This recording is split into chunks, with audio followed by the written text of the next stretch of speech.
Hi, my name is Rebecca and welcome to my channel. It is almost time to plant and I am so excited, but I do not plant anything in my yard until after Mother's Day. Last night in Southwest Missouri, we had frost. Tomorrow it's supposed to be 78 degrees.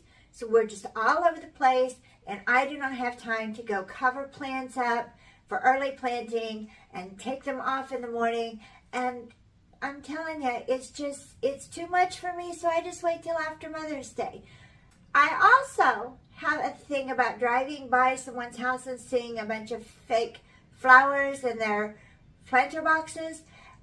I don't know. It's like real or nothing for me, and so that's where I go with it. But I found a little trick a couple of years ago that is very successful and it's very weather tolerant. So let me show you what I did, and it's my take on faux gardening.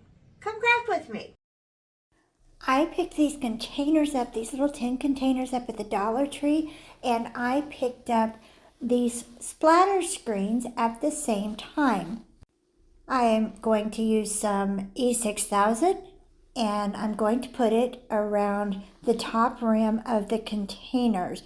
I'm going to make 2 of these little outdoor containers because I have 2 fences on either side of the front of my house and I like to keep them decorated.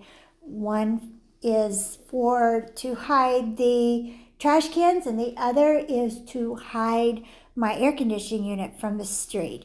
So they're very nice and rustic and I love to decorate them. So I wanted to finish this project so I would have something on my little fences. And so I took my E6000 on both of the containers and I went along the top of them. I did let them sit overnight so that they would be good and glued on and nice and secure so that they wouldn't come off during the bad weather, the storms that we have in Southwest Missouri. Now, I know a lot of people will not show you a mistake, but I'm going to show you the mistake that I made, and that was I figured out that I needed to put 2 holes in the side of the containers to run my zip tie through each one of those holes so that I could attach it later on.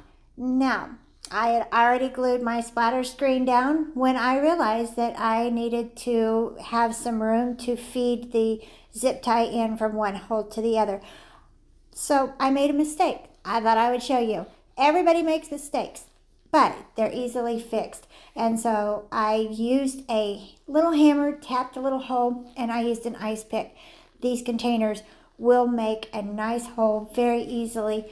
And then I had to glue the splatter screen back on because I did catch my mistake before I had actually let it seal really good. And once I re-glued that on, I was back in business. I had picked up these small garden trellis at the Dollar Tree and I took my wire cutters and I just kind of clamped down on the little spokes that would go into the ground, and then I just bent the wires back and forth until they actually made a nice clean cut. I took my little handy dandy ice pick. I use this so much in my crafting, and I just put some pressure down on the bottom of this and I started poking some holes into the bottom of the little tin container. And I did that so that when I hung these outdoors and we got our spring rains and we had some storms, then the water would not collect in the bottom and it would be able to drain. I took an old pair of scissors and started cutting the splatter screen away from the little container.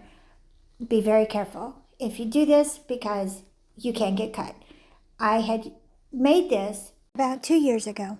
The old that I just showed you with a plastic garden trellis from the Dollar Tree, and it weathered really nicely and it will rust and look very rustic and pretty, and so it does hold up. I've used that particular one for 3 years and I just wanted something new and different.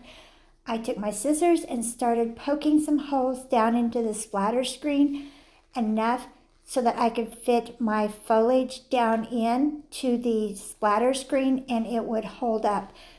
You don't have to glue them, because if you make your holes just big enough for your flowers to slide in, then they will actually hold very nicely.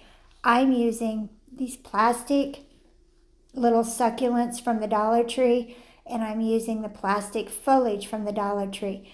And then I just zip tied that onto the trellis. From the road, they look very realistic. So even though I can't see fake flowers in planter boxes, I do like to use the plastic foliage and the plastic succulents from the Dollar Tree, because they give off some spring color and still have a very realistic look.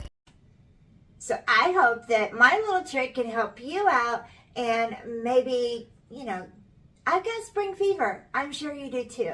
So don't forget to subscribe. Hit that bell so that you know when I've uploaded my next video.